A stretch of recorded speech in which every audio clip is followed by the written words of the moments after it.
بسم اللہ الرحمن الرحیم الحمد للہ رب العالمین والصلاة والسلام علی اشرف الانبیاء والمرسلین وعلی آلہ وصحبہ اجمعین اما بعد فاعوذ باللہ من الشیطان الرجیم بسم اللہ الرحمن الرحیم ان الشیطان للانسان عدو مبین صدق اللہ مولانا العلی العظیم وبلغنا رسولہ النبی الامین الکریم ونحن على ذلك لمن الشاهدين والشاكرين والحمد لله رب العالمين. حضرات،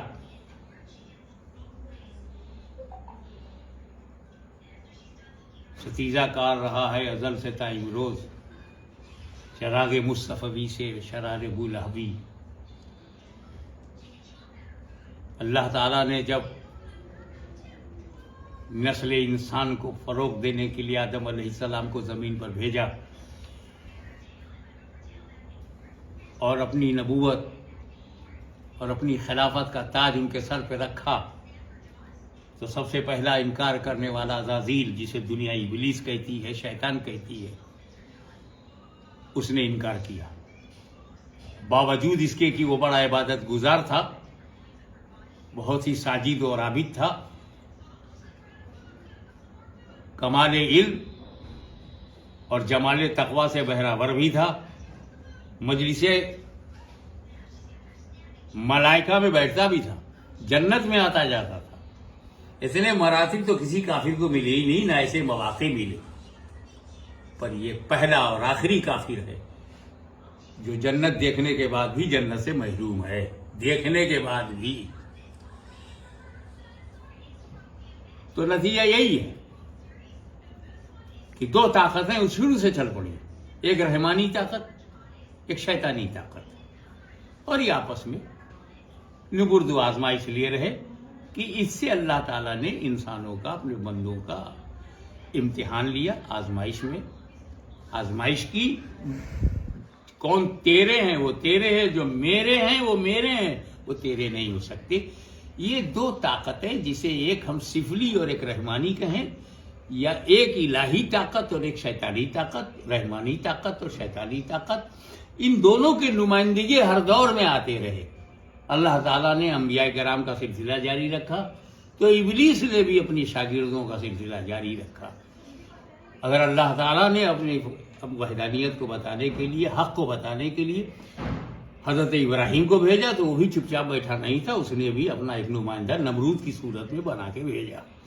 اگر اللہ تعالیٰ نے اپنی حقانیت کو، اپنی وحدانیت کو دکھانے اور بتانے سمجھانے کے لیے موسیٰ کلیم اللہ کو بھیجا تو وہ بھی خاموش بیٹھا نہیں رہا، اس نے بھی اس سے رکاوٹ ڈالنے کے لیے فرعون کو بھیجا. اگر بہترین، لاجواب، بے مثال نبی کو اللہ تعالیٰ نے دنیا کی ہدایت کے لیے بھیجا، محمد عربی صلی اللہ تعالی وسلم کو، تو پھر وہ بھی خاموش نہیں بیٹھا رہا. ان کے مقابلے کے لیے اس نے ابو جہل، ابو لہب، عتبہ، شیبہ، نہ جانے کتنے بڑے بڑے لیڈروں کو، نیتاؤں کو اس نے بھی کھڑا کر دیا. یہ سلسلہ ہمیشہ سے چلتا رہا ہے. اگر اسلام کی پہچان امام حسین بن کر کے چمک رہے ہیں تو رکاوٹ کے لیے اس کی نمائندگی میں یزید سامنے آ رہا ہے. اگر سنیت کی حقانیت کو دنیا کے سامنے بتایا جا رہا ہے تو خارجی اور رافضی طاقتیں بھی آ کر کے اس نبرد آزما ہے. کوئی قرآن پر حملہ کرنا یہ کوئی نئی بات نہیں ہے. ارے یہ تو جب خلافت، نام نہاد خلافت کے دور میں بھی قرآن پر مخلوق ہونے کا، قرآن کا، اللہ کا ایسا کلام جو معاذ اللہ حادث ہو، قدیم سے ہونے سے انکار، امام احمد بن حنبل نے مورچہ سنبھالا اور اس طریقے سے انہوں نے اسلام اور امت مسلمہ کو بچایا. تو قرآن پر حملہ کرنا یہ کوئی نئی بات نہیں ہے. رہی یہ ابھی جو نرسمہا آنند کی بات آ رہی ہے، اس کا تو نام لینے ہی سے زبان کا مزہ خراب ہو جاتا ہے. پھر بھی یہ نرسمہا ہے تو درندگی کا تو ثبوت دے گا ہی، اور اسی میں اسے آنند آ رہا ہے تو آنے دیجیے، اس سے اسلام کو کیا تکلیف ہے. بات صرف یہ ہے کہ قرآن نے تو 1400 برس پہلے ہی نرسمہا آنند اینڈ کمپنی کو چیلنج کر رکھا ہے 1400 ایئرس ایگو، کہ اگر قرآن اللہ کا کلام نہیں ہے، ایشوانی نہیں ہے، یہ رب کا کلام نہیں ہے، تو ایک آیت کی طرح پنڈت جی آپ لکھ کر کے لے آؤ.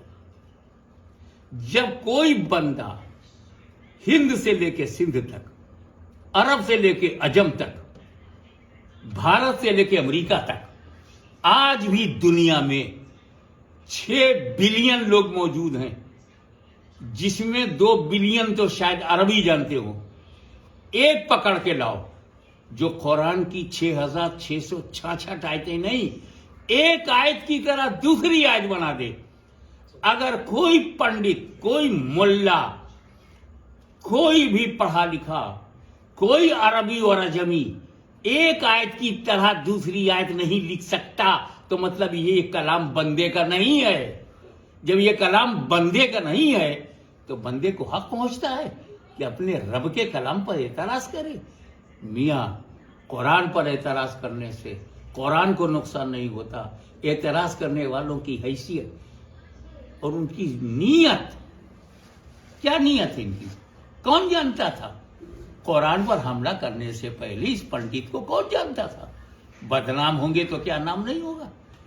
ایسا بھی کہ بڑی ہستی سے لڑ جاؤ، بڑی بات سے ٹکرا جاؤ، بڑی تاریخی حقیقت سے پنگا لے لو، بدنام ہوں گے تو کیا نام نہ ہوگا؟ یہی نرسمہا آنند جنہیں اہل ہنود نہیں جانتے تھے، آج پورا ہندوستان، پوری دنیا ان کا نام جان گئی ہے.